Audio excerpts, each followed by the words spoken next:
we're doing a lot of community education. We're sort of doing that real grassroots underground kind of stuff where we're doing all these. I guess one great thing about the pandemic is we're getting to Zoom, so I don't have all this, to travel from place to place. But all these neighborhood groups and organizations are meeting via Zoom, so it gives us a chance to go literally into someone's living room, quite frankly, and be able to tell our story about why we think transit is good for everyone in San Antonio. So I'm feeling really positive about it, but we're not going to take anything for granted, and we're going to keep working up until Election Day at 7 p.m.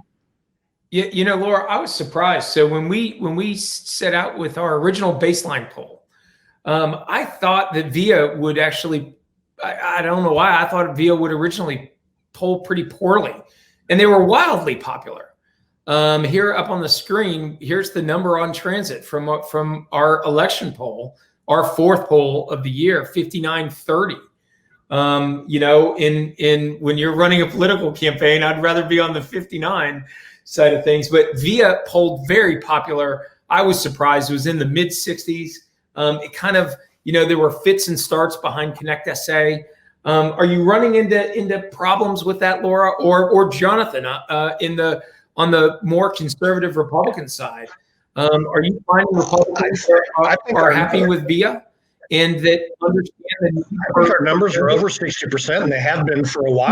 We've been hovering right around 59, 60, 61. So we're really doing great, and that's why kind of why we brought Jonathan on is to help us shore up some of that north side support that we need to get us over the finish line. And I'll let Jonathan speak to the work that he's doing there. But we're really proud to have him a part of the team, and our campaign itself, we actually have two campaign managers, me and Kelton Morgan. And so we have a Republican and a Democrat working together, which, really shows sort of the spectrum that we have. And then Jonathan, I'll be quiet now so you can speak to the work that you're doing on the ground for us.